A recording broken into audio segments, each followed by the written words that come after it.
Guys, j'espère que vous vous portez bien. 18e défaite cette saison. 18e défaite cette saison. N'est-ce pas magnifique? Franchement, masterclass les gars. Durant le preview, j'avais prédit 3-1 pour Chelsea parce que malheureusement, je ne nous voyais pas gagner. En fait, je ne nous voyais pas mettre la niaque, la détermination qu'il fallait pour justement remporter ce match. Sinon, je suis désolé, rapidement, Chelsea, si jamais il y a des supporters de Chelsea parmi nous, vous êtes nazes. On est encore plus nazes, mais nous on le sait au moins. Parfois je me demande comment est-ce que Chelsea fait pour être 5e. Franchement, 18e défaite les gars. Ça veut dire que si la semaine prochaine, on perd à nouveau à domicile face à Aston Villa, cela voudrait dire qu'au total, on aura comptabilisé 19 défaites. Il y a 38 journées. 38 divisé par 2, 19. 50% de défaites. C'est énorme, les gars.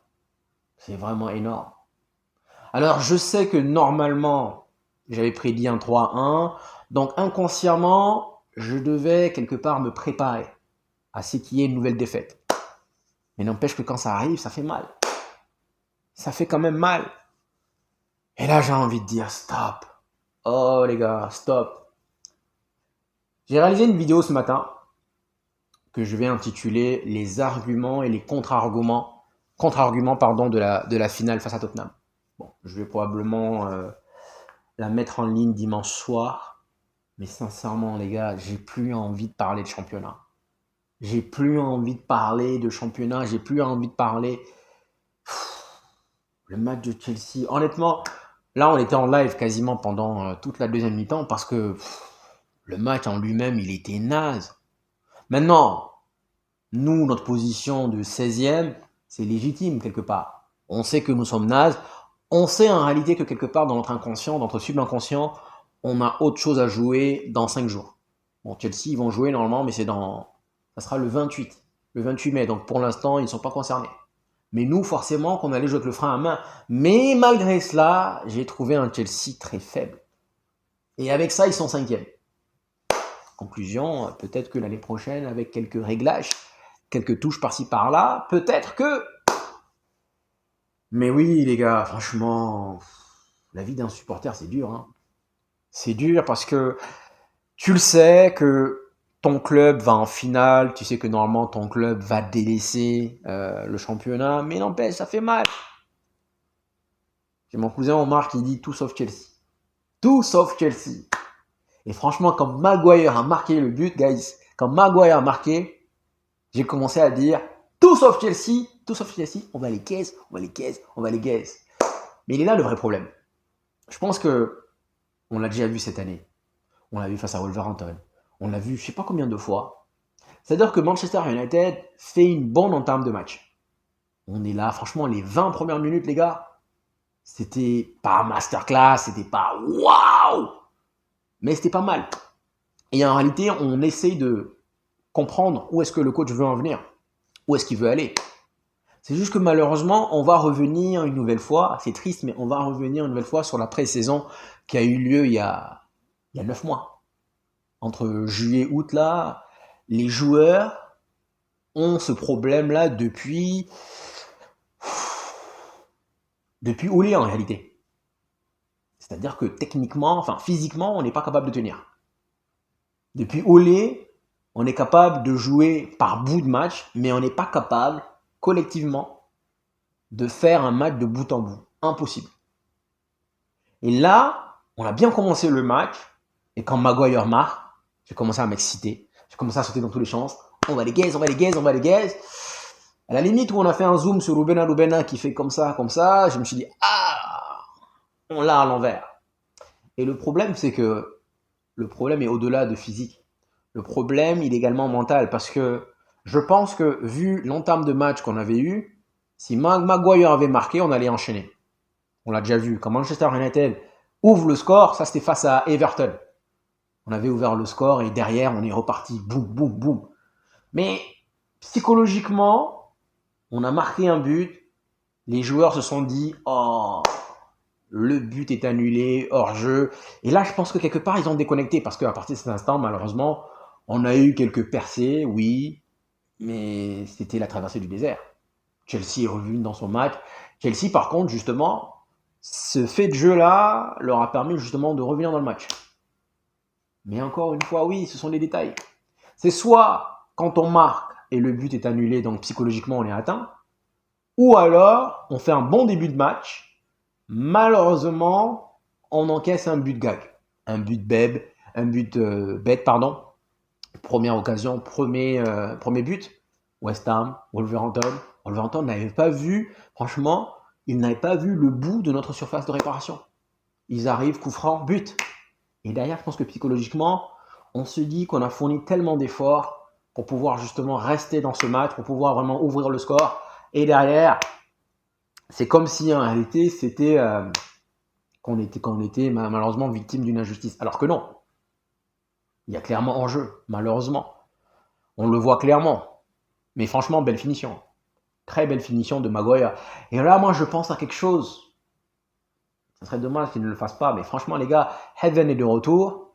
Pourquoi ne pas aller lors de la finale avec le même schéma que Lyon ou encore Maguire aujourd'hui? Tu mets Maguire en pointe. Parce que Højlund, il sert à rien, les mecs. Franchement, Højlund.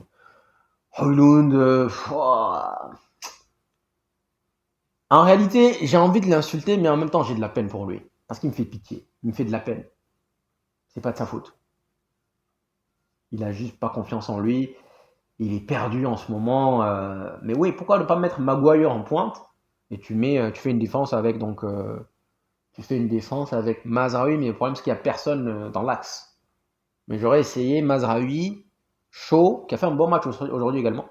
Mazraoui, Shaw et Heaven. Mais malheureusement, il n'y a personne dans l'axe. C'est ça le problème. Et tu mets Maguire en pointe. Parce que là, le geste d'attaquant qu'il a réalisé, c'était masterclass. Déjà, la lucidité de faire l'appel, le bon appel, malheureusement on y revient, mais Højlund n'est jamais capable de faire un tel appel. Et après la finition. Parce que non seulement il cadre, mais en plus il la plante. Højlund n'avait pas la cadrer, malheureusement. Il faut qu'on se dise la vérité, les gars. Donc oui, je pense qu'à partir de cet instant, je crois que, je ne sais pas si vous avez réalisé, mais moi en tout cas, je me suis dit le match il est over. Je me suis dit le match il est over. Le match il est fini. Et donc, franchement, on aurait dû. Mais bon, bien évidemment, le championnat il est fini. Mais n'empêche, comme je l'ai dit, ça fait mal. Ça fait vraiment mal. Amad Diallo, j'ai pas aimé son match aujourd'hui. Mais alors là, mais pas du tout. Franchement.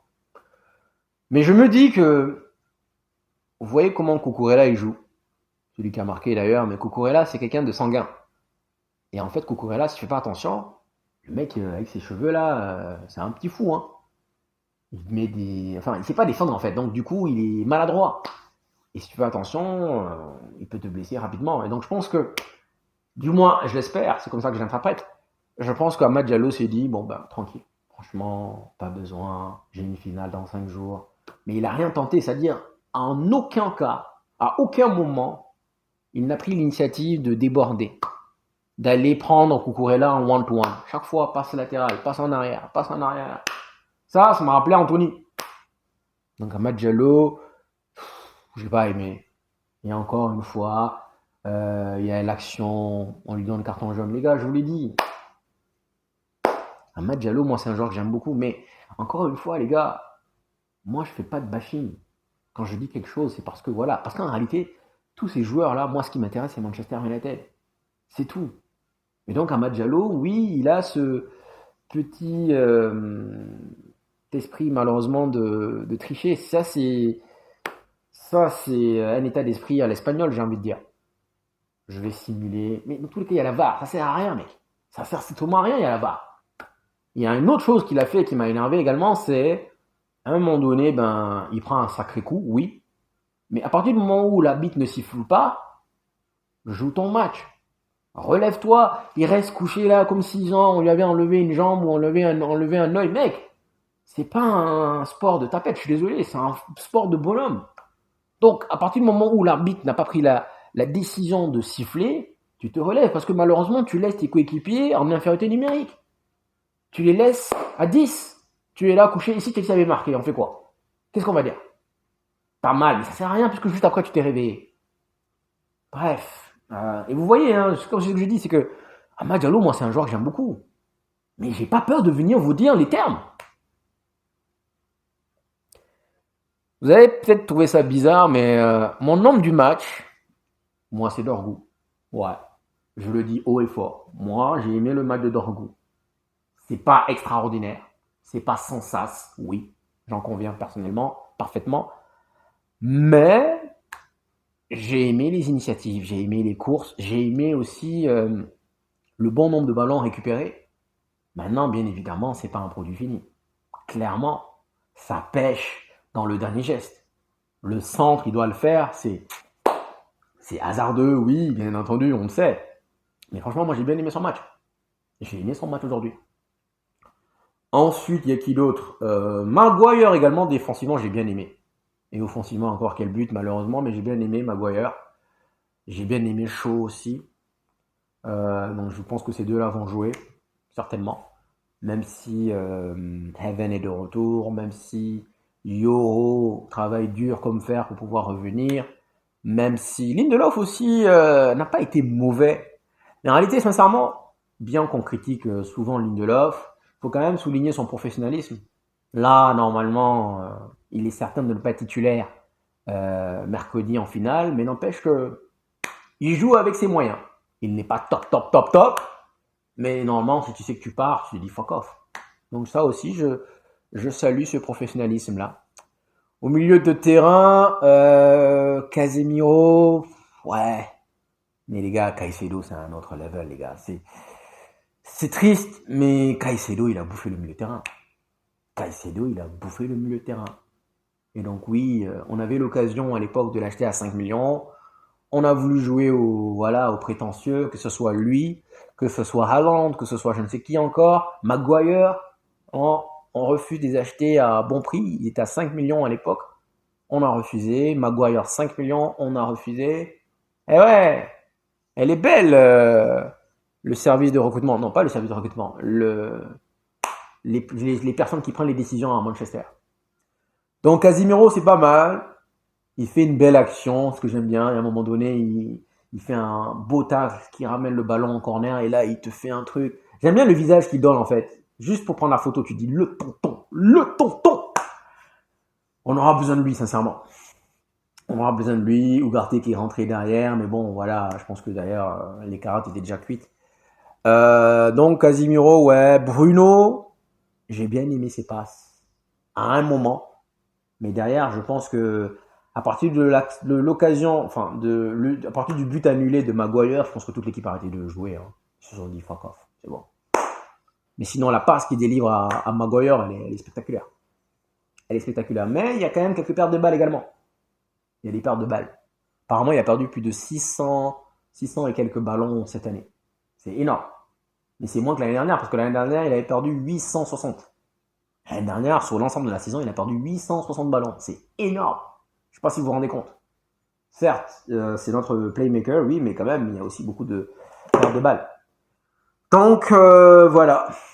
Ensuite, Højlund, on en a parlé. Traversée du désert. Mount. Est-ce que Mount mérite d'être titulaire? Malgré tout ce que l'on peut jeter sur Garnacho, il est quand même électrique. Il est quand même brouillant. C'est-à-dire que Garnacho, tu es sûr d'une chose, que le défenseur qui est en face ne va pas passer une soirée tranquille. Ça, c'est clair et net. Garnacho prend la balle, Après, c'est brouillant. La dernière décision n'est pas forcément la bonne, mais tu sais que honnêtement, il va charbonner. Donc, je pense qu'on a notre réponse. Hein. Mount, il a marqué un doublé, mais il était sorti du banc. Donc là, je pense que Garnacho doit jouer, les gars. Malgré toutes les critiques qu'on lui donne, Garnacho doit jouer. Et puis, Mount peut rentrer derrière. On verra ça comme ça. Amad Diallo, je me dis que depuis qu'il est revenu, on l'a pas retrouvé. Il a marqué un but la dernière fois, mais sincèrement, jusque-là, je ne retrouve pas l'Amad Diallo. Je me dis qu'il joue encore par précaution. Genre, vraiment, je ne veux pas aller me blesser. Il joue encore sur la réserve. Et puis voilà, grosso modo, guys. Heaven est rentré. Il y avait un rouge, les gars. Il y avait un rouge. C'est un rouge. Il est jeune, on a laissé passer, mais c'est un rouge, sincèrement. Après, également, les Chelsea, les joueurs de Chelsea, c'est vraiment des. Ils tiennent, ils tombent, ils gueulent. Oh. Que ce soit nos joueurs ou bien le joueur adverse, sincèrement, ça, c'est quelque chose qui me gonfle. Le gars qui vient. Espèce de. Bref. Voilà, guys, hein, on a fait le tour. Mais sinon, moi, le coach, je trouve que c'est un bon coach. Lubena, c'est un bon coach. On voit la philosophie dans les 20 premières minutes. C'est juste que malheureusement, physiquement, cette équipe, elle est juste dans l'incapacité de perdurer dans l'effort. On peut jouer 20 minutes. Et en réalité, je pense que, je ne sais pas si vous l'avez remarqué, mais même face à Lyon, c'est pareil. Lyon revient dans le match, mais c'est parce qu'à un moment donné, on a arrêté de jouer. Physiquement, on n'est juste pas capable de garder la même intensité tout le long du match. Donc Lyon revient parce que Manchester United a arrêté de jouer. Et quand Manchester United a remis l'accélérateur, donc moi voilà comment je vois les choses lors de la finale. Je pense qu'on va faire 20 bonnes premières minutes. Ensuite il y aura un long creux et après on va revenir à la 70e minute. Maintenant, notre chance serait que entre la 20e et la 70e minute, donc il y a quand même 50 minutes, que pendant ce laps de temps-là, il n'y ait pas beaucoup de buts pour Tottenham. Malheureusement. Donc guys, merci d'être venu jusqu'ici. Demain donc je vais faire, je sais pas si j'ai envie de le faire, mais bon je vais quand même le faire. Je vais quand même aller écouter ce qu'il a dit en conférence de presse. Je vais vous en faire part. Et puis ouais, la vidéo de dimanche, je l'ai déjà faite. Je l'ai faite ce matin. Je l'ai appelé les arguments. Donc là je cite tous les arguments pour lesquels selon moi Tottenham devrait gagner et tous les arguments pour lesquels Manchester United devrait gagner. Je crois que j'en ai quand même oublié quelques-uns. J'en ai oublié quelques-uns dans la vidéo, mais bon bref. Merci d'être venu jusqu'ici, guys. Prenez soin de vous et je vous dis ciao, ciao.